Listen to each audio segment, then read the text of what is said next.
제가 이제 저 여의도 집회 얘기를 해야 됩니다. 제가 고등학교 때 저희 교회에 지금 소망교회 목사님이신 김지철 목사님께서 저희 교회 전도사님으로 계셨어요. 그래서 그 당시에 하영조 전도사님, 홍정길 전도사님도 오셨던 것 같아요. 그런 분들이 오셔서 저희 부흥 집회를 해주셨던 거예요. 그래서 그때 양육을 굉장히 많이 받고 사모하는 마음도 많이 있었는데, 그때 이제 여의도에서 빌리그레한 목사님 집회가 있어서 제가 사모하는 마음으로 갔어요. 가서 그때 빌리그레한 목사님 무슨 얘기 하셨는지 기억은 없는데, 어떤 여인이 찬양을 하는데 천사처럼 찬양하는 거예요.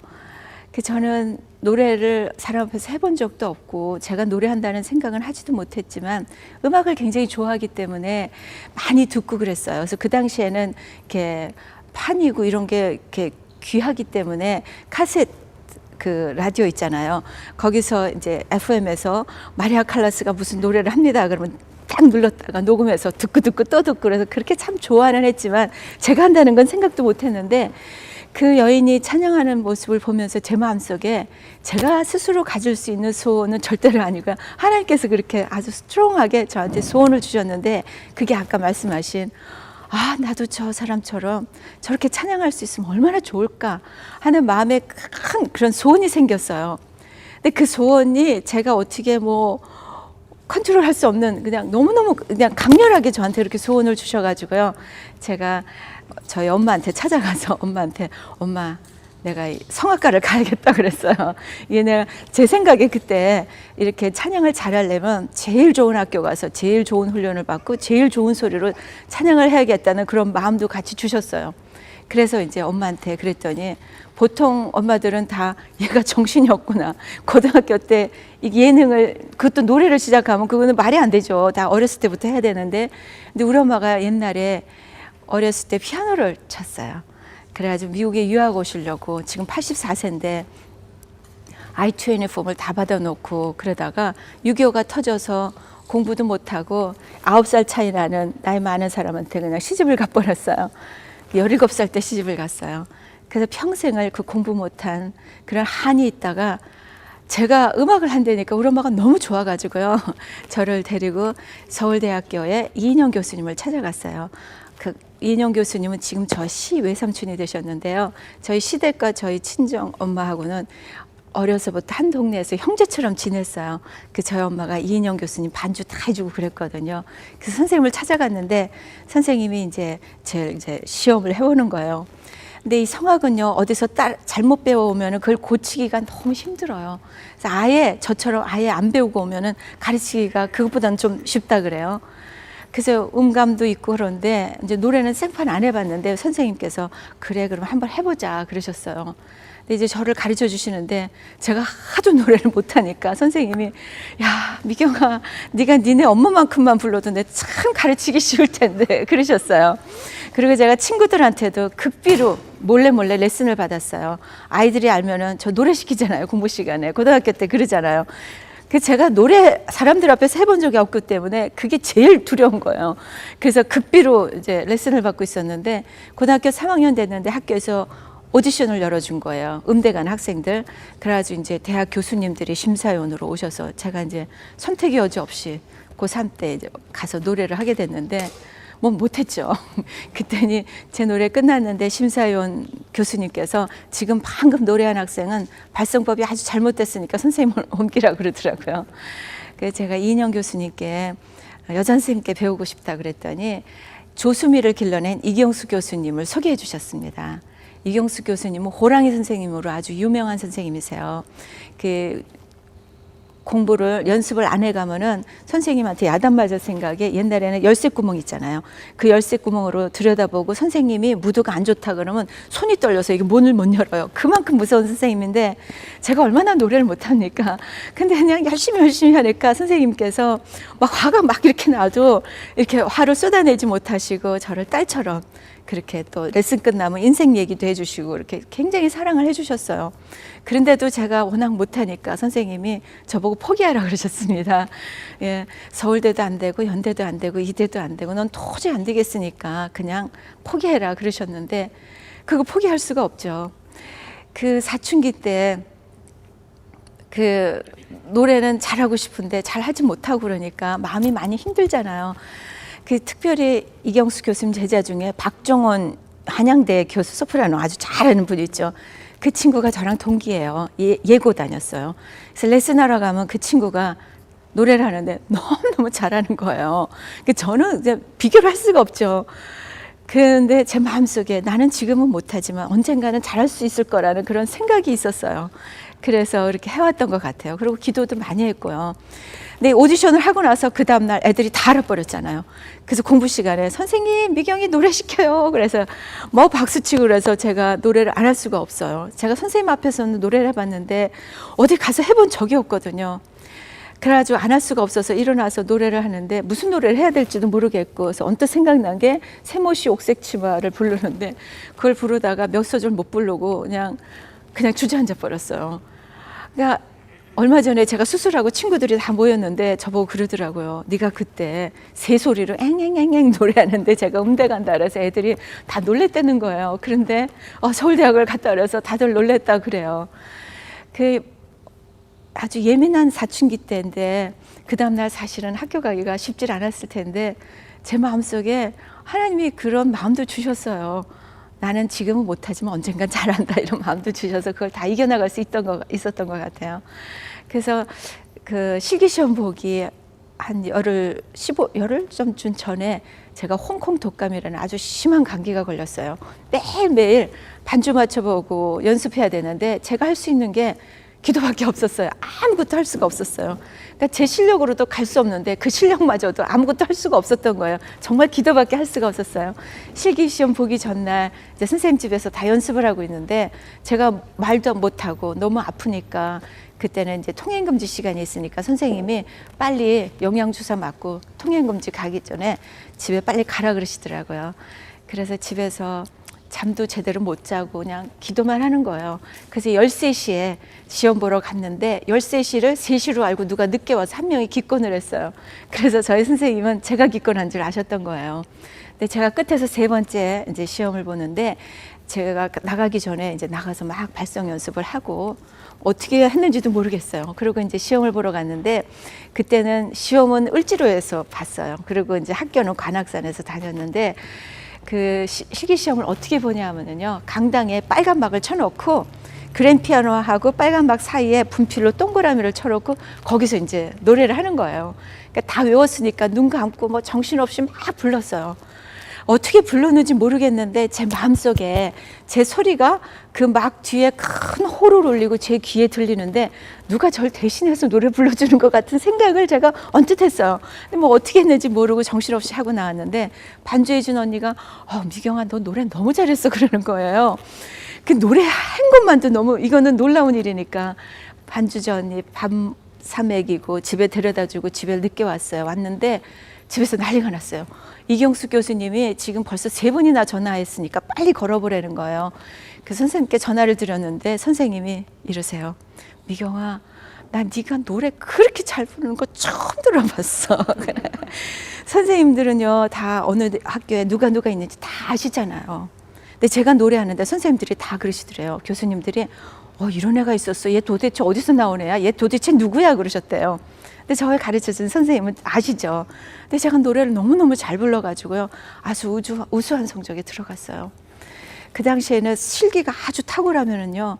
그 필기시험은 그냥 웬만해도 한 명은 들어갔거든요. 이 박정원 교수는 워낙 탁월하게 너무너무 잘했기 때문에요.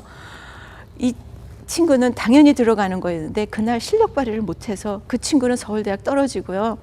도저히 갈 수 없는 제가 아주 우수한 성적에 서울대학에 들어갔어요. 하나님의 은혜죠. 근데 그 실력이 어디 가나요? 대학교 1학년 때 실기시험 처음 시험 보는데요.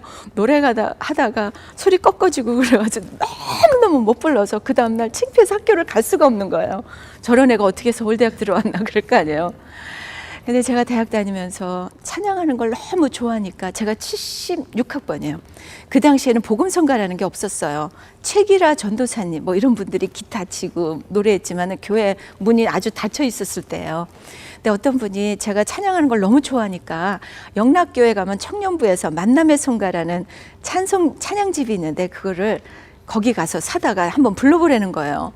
그래서 거기 가서 사서 불러보는데 그 만남의 송가에는 우리 지금 복음성가예요. 미국 찬송가에는 있는데 우리말로 번역돼서 찬송가에 없는 곡들 있잖아요. 우물가의 여인처럼 내일일은 남 모르네 살아계신 주, 기가 막힌 찬양들이 너무 많은 거예요. 그래서 대학 4년 동안 찬송가 복음성가만 매일매일 부르면서 4년을 지냈어요. 매일매일 찬양하면서 은혜 받고 눈물 흘리고 그러다 보니까 음악성이 저절로 좋아집니다. 그리고 이 찬양을 하면은 가사 전달을 분명히 해야 되잖아요. 가사 전달이 안 되면은 사실 의미가 많이 있질 않아요. 그래서 제가 가사를 정확하게 하려고 대학교 때부터 많이 이렇게 연습을 하고 연구를 많이 했어요. 그러다 보니까 독일 가곡, 이태리 가곡들은요, 이게 가사로 이게 표현을 합니다. 그래서 그러다 보니까 음악성도 좋아지고 또 자신감도 생겼어요. 제가 매일 찬양을 하다 보니까 지금이나 그때나 똑같이 어디서 나 찬양하라 그러지 않나? 불러주지 않나? 막 기다리는 거예요. 그래서 제가 막 찾아가서 찬양한다 그러고 여기저기 찾아다니면서 이렇게 찬양을 했어요. 그래서 자신감도 생기고 그래가지고요. 저 졸업할 때 실기 점수 최고 점수로 졸업했습니다. 네.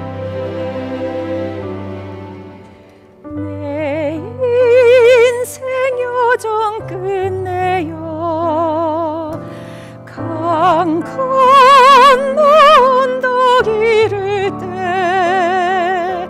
하늘 문 향해 말하리 예수 인도하셨네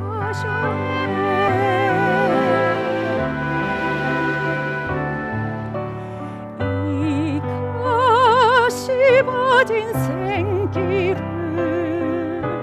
나 허덕이며 갈 때에 무겁고 한람 많으나 예수 인도하시네 내 발걸음마다 예수 인도하시네 나의 무거운 죄 짐을 모두 벗고 하는 말 예수 인도하셨네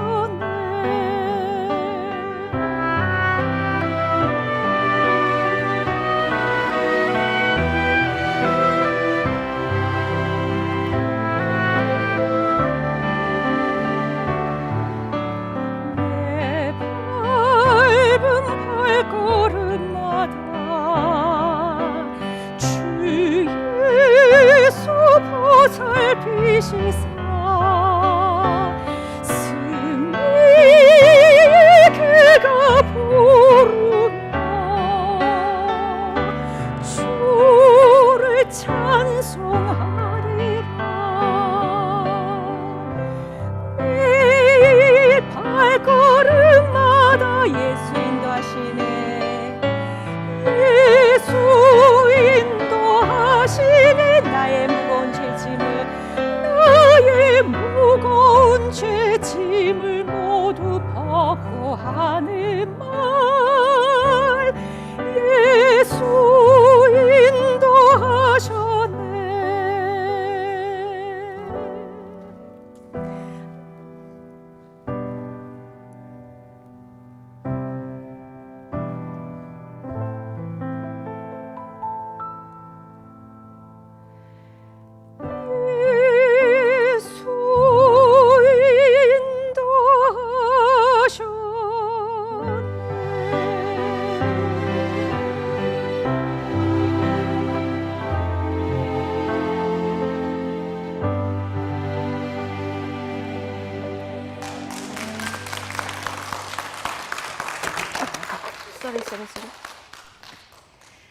제가 대학을 졸업하고요.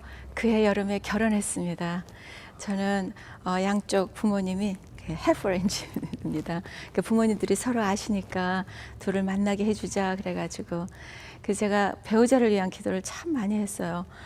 그때는 정말 철야 예배가 밤새워서 하는 철야 예배를 하고 그랬는데 그때 배우자를 위한 기도를 뭐 하나님 이런저런 사람 달라고 구체적으로 그렇게 기도하잖아요. 어렸을 때 그렇게 기도했는데 하나님이 벌써 줬는데 왜 자꾸 달라 그러냐 그러면서 하나님 너무 분명하게 저한테 응답을 해주셨어요. 그래서 사실은 제 남편이랑 많은 교제를 많이 못 해봤는데 그렇게 결혼해서 지금 이제 80년도 결혼했으니까 지금 37년 돼가고 있습니다. 예, 예. 그리고 이제 결혼하고요. 저희 남편이 아들 넷의 맏아들이에요. 근데 저희 시아버님을 제가 결혼하는 날 아침에 아버님이 한국에 오셔서 공항에서 처음 뵀습니다. 근데 아버님이 딸이 없다가 이제 며느리가 생겨서 저를 많이 사랑해 주셨어요. 그래서 남편이 영주권이 있어서 그때 비자를 받는데 5개월이 걸렸어요.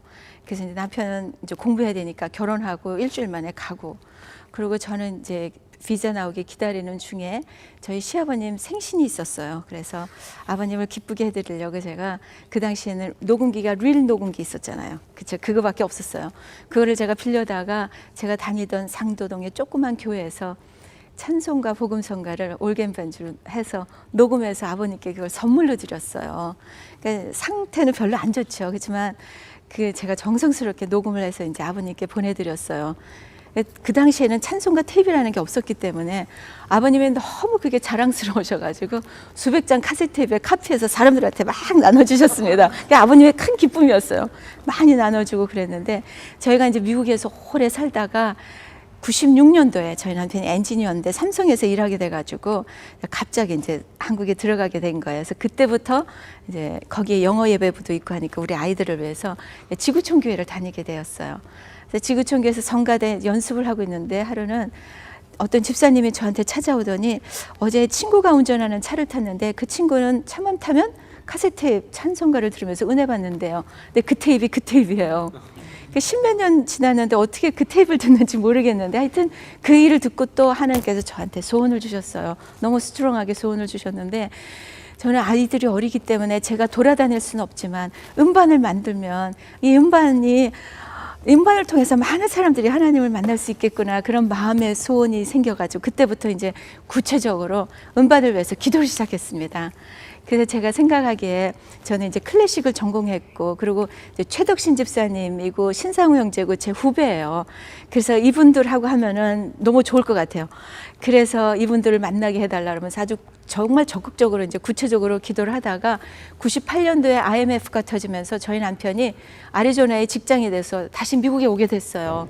그래서 미국에 오는데 그 당시에는 이제 지구촌 교회가 생긴 지 얼마 안 돼가지고 단기든 장기 선교사님들 이렇게 파송할 때뿐만이 아니라 평신도도 훈련을 받고 지방이나 외국에 가면은요 평신도 선교사를 이렇게 안수하고 이렇게 보내줬어요. 그래서 안수받고 그러고 이제 애리조나를 갔는데 부목사님께서 저희와 같이 애리조나 오셔서 애리조나 지구촌 교회를 개척하셨습니다. 그래서 거기서는 이제 박미경 선교사 남편이 박씨니까 그러다 보니까 거기서 완전히 전도사님처럼 살았어요. 예, 누가 공항에 오면 픽업해서 집 구해주고 아파트 구해주고 학교 해주고 뭐 모든 거 다, 그리고 뭐 새생명반 전도 폭발 이런 거 이제 다 훈련하고, 그리고 저희가 아주 큰 집을 샀어요. 미국 교회에서 예배드리면 우리 모임을 할 수 없으니까 우리 집이 이제 예배당이 돼야 된다는 생각에, 그래서 집에서 맨날 모이고 그러다 보니까 저희가 너무 감사했어요. 하나님의 이 놀라운 계획 속에 우리가 참여할 수 있고 하나님이 우리를 동역자로 삼아주셨다는 게 그게 너무 감사해가지고 정말 너무너무 기쁘게 열심히 잘 섬겼어요. 힘든 줄 모르고 그냥 매일매일 순간순간 너무 즐거웠어요. 그렇지만 찬송 음반을 만들 가망성은 하나도 없는 거예요. 제가 미국에 살 때는요, 아침에는 미국 교회 가서 솔리스트로 있고 오후에는 한국 교회 가서 섬기고 그랬거든요. 근데 목사님이 마음이 갈리니까 그렇게 하지 말고 한 교회만 섬기라 그러더라고요. 그러다 보니까 찬양이 너무너무 하고 싶고 그냥 목말르고 막 이러는 거예요. 그래도 제 마음속에 내가 나이가 50이 돼도 하나님께서는 만드실 거라는, 나한테 소원을 주셨으니까 그렇게 하실 거라는 생각을 하면서도 계속 구체적으로 기도는 하고 있었어요. 그러다가 2000년도에 이제 98년도에 미국에 가서 2년 있다가 2000년도에 남편이 다시 한국에 직장이 돼서 한국에 나오게 됐어요. 그래가지고 이제 그때부터 신상우 형제를 만나고 또 최덕신 형제도 만나고 그래가지고 이 음반을 만들게 된 거예요. 그래서 2000년도에 가가지고 제가 첫 번째 음반이 하나님의 손길이에요. 그래서 하나님께서 이 찬양을 통하여 많은 사람들을 만나주셔서 그분들이 하나님의 손길을 경험하고 치유되고 회복되게 해달라는 그런 기도를 간절히 하면서 이렇게 곡들도 이렇게 정해놓고 참 오랫동안 준비를 했거든요. 그래서 이제 신상우 형제가 저 이제 그 악기 녹음을 다 해주고 이제 보컬 녹음만 하면 되는 거예요. 저는 너무 오랫동안 준비해놨기 때문에 제가 준비가 다 돼 있으니까 언제라도 이렇게 전화 오면은 가서 녹음할 준비가 다 돼 있는데 이 형제님한테 뭐 일이 생겨가지고 2달 동안 잠적을 해버렸어요. 그래서 이제 안 되고 있는데 그때 바로 저희 딸이 2000년도에 들어가서 고2, 고3을 국제학교를 다니는데 얘가 너무 힘들었던 거예요. 그래가지고 고2를 그러니까 주니어를 한 달 남겨놓고 얘가 폭발해 버렸어요. 어느 날 아침에 내가 미국에서 너무 행복하고 잘 있었는데 왜 나를 여기 데리고 와서 자기가 죽으려고 자살하려고도 그랬고 너무 힘들었다는 거예요. 그러니까 막 나한테 막 욕을 하면서요. 엄마 아빠 니네들끼리 여기서 잘 살고 나는 혼자 미국 가서 다시 주니어 리피트하고 다시 미국에 가서 살 테니까 니네들 여기서 잘 살라고 그러고 막 폭발을 해버렸어요. 제가 그때 완전히 뒤집어졌어요. 그래가지고 그 다음 날부터요 매일 새벽마다 하나님께 그냥 통곡하면서 이 딸아이니까 가슴이 찢어지게 찬양을 하게 된 거, 이렇게 기도를 하게 되었어요. 이 찬양 준비를 하면서 제가 다 준비되었다고 하지만요, 사실은 제가 눈물을 흘리면서 기도해 본 적도 없고 가슴이 찢어지게 통곡하면서 기도해 본 적이 없어요. 그리고 하나님의 음성을 깊이 들었다든가 주님의 손길을 경험했다든가 사실 그래 본 적이 없어요. 어려서부터 부모님 사랑 잘 받고 그래서 하나님이 보시기에는 제가 준비가 하나도 안 돼 있었던 거예요. 그 찬양이 제 고백이 아니고 제 찬양이 전혀 아니었어요. 흉내만 내는 찬양이었던 거예요. 그러면서 그 2달 동안요, 제가 새벽마다 통곡하면서 기도할 때마다 하나님께서 저를 만나주시고 매일매일 주님의 음성을 들려주시고 해서요, 제가 그 2달 동안 제가 놓을래야 놓을 수 없는 강권적인 주님의 사랑과 능력의 손길을 깊이 경험했습니다. 그러면서 이 찬양 음반을요, 마무리를 최덕신 집사님께서 미국에 와서 그때 온 가족이 살고 있을 때인데 한국에 집회하러 왔다가 비자가 안 나와서 그 기다리고 있는 시간에 저를 도와주셔서 그렇게 음반이 마무리가 되었습니다. 그래서 우리 소영이가 그렇게 짧지 않은 5년 동안 아주 방황을 많이 했습니다. 미국에서 공부도 잘하고 뭐든지 다 잘했는데 저는 그게 당연하게 생각했어요. 그랬는데 우리 딸이 그렇게 힘들어하는데 제가 그걸 몰랐던 거예요. 그래서 5년 동안 방황하고 2005년 말에 우리 소영이가 방황의 바닥을 치고 있을 때 제가 그때 이제 소영이를 억지로라도 끌고 한국에 가려고 왔어요. 와서 그동안 이 아이를 지혜롭게 양육하지 못해서 이 지경이 되었는가 싶어서 스스로 많이 자책하면서 그 소영이를 데리고 왔는데 소영이랑 대화가 안 되죠. 그런데 어떤 목사님께서 저에게 이런 얘기를 해주세요. 엄마가 딸을 얼마나 이해를 못하면 애가 얘기를 안 하겠냐 그러시면서 목사님이 얘기를 해주시는데, 큰 교회를 담당하고 계셨는데 예쁜 딸아이가 둘이 있는데 둘째 딸이 그렇게 공부도 잘하고 대학교를 졸업하고 직장을 갔는데 유부남이 노총각이라고 속이고 이 아이한테 접근을 했어요. 그러니까 이 아이는 나이브하고 너무 착하고 뭘 모르니까 이 남자한테 빠져서 육체적인 관계까지 맺게 된 거예요. 그런데 결혼하고 유부남인 줄도 알게 됐지만 그 관계를 끊지 못하고 그렇게 끌려가고 있었어요. 그러다가 어느 날 이 딸 같은 부인이 딸을 질질 끌고 집에 쳐들어온 거예요. 그래가지고는 난리를 치고 있을 때 목사님께서 무릎 꿇고 그분께 백배 사죄하고 내가 잘못 키워서 이렇게 됐다 그러고 용서를 구하고요. 그분이 가시고 나서 아무 말도 안 하고 딸을 끌어안아줬대요. 그리고 그냥 아무 얘기도 안 했대요. 같이 울어주고 그랬대는데 그 후부터는 이 딸은 미주알 고주알 아빠하고 얘기를 다 한다 그러면서 저보고 뭐라 그러시냐면요, 딸을 가진 엄마는 아들도 마찬가지겠지만 딸이 하늘이 무너질 얘기를 하더라도 그 얘기를 끝까지 다 들어주고 이렇게 얘기해야 된대요. 내가 너였으면 난 너보다 더 했을 거야. 그렇게 해야 애가 엄마가 나를 이해하는구나 싶어서 그 다음에는 이 얘기가 된다는 거예요. 근데 저는요, 우리 딸이 그렇게 힘들어할 때 한 번도 같이 울어본 적이 없어요. 저는 제가 잘하는 줄만 알고 있었어요. 잘 참아주고 그런 좋은 엄마인 줄 알았는데 세상에서 가장 나쁜 엄마더라고요. 그래서 제가 딸한테 가서 정말로 진심으로 울면서 용서를 구했어요. 엄마가 널 이렇게 이해 못했는데 이렇게 잘 자라줘서 너무 고맙다 그러면서. 그래서 우리 딸이 뭐 용서한다 그런 얘기는 안 했지만요, 그때 제 마음의 진심을 받아들이고요, 그때부터 제가 모든 걸 내려놓고 하나님께 기도만 했습니다. 사실 온갖 걱정이 많이 되고 이 애를 어떻게 끌고 갈 것인가 이런 생각이 많았지만 다 내리고 기도만 했어요. 그때부터 하나님께서 강권적으로 개입하셔서 우리 성혜가 기쁜 마음으로 저와 같이 이곳 생활을 다 정리하고 한국에 갔어요. 그래 한국에 가서 저희랑 3개월 있다가 하와이 코나 열방대학에 가서 그곳에서 성경적 상담 공부를 마쳤습니다. 그것에서 하나님께서 너무 깊이 회복하여 주셔서 이제는 주님을 뜨겁게 사랑하는 믿음의 지혜의 아름다운 여인이 되었어요. 지금 이제 33살입니다. 아직 결혼 안 했지만 정말로 좋은 엄마, 좋은 아내, 아름다운 영적 어미가 될 수 있는 충분한 아름다운 여인으로 하나님께서 베풀어 이렇게 새롭게 변화시켜 주셨어요. 아멘. 그래서 이제는 제가 우리 소희한테 배우고 또 우리 소희가 제 카운슬러입니다.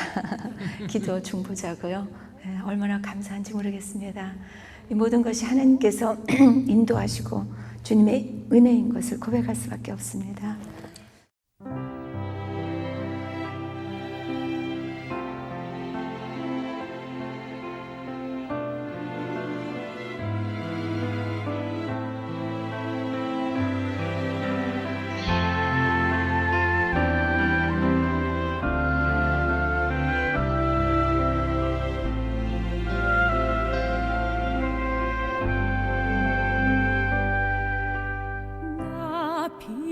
가진 것 없으나 내 힘만으론 살 수 없으나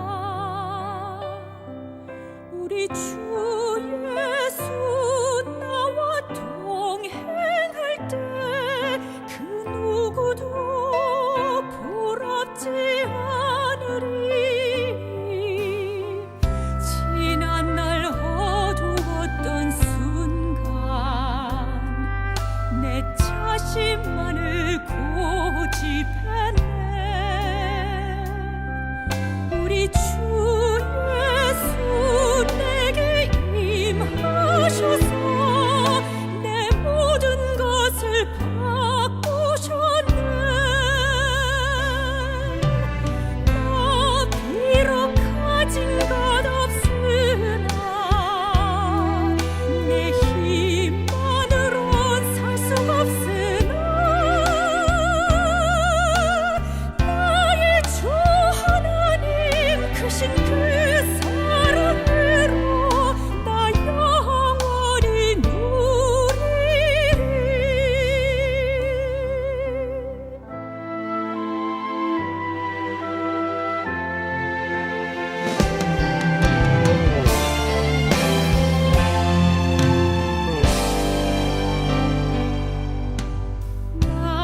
비록 가진 것 없으나 내 힘만으론 살 수 없으나 우리 주 예수 나와 동행할 때 그 누구도 부럽지 않으리.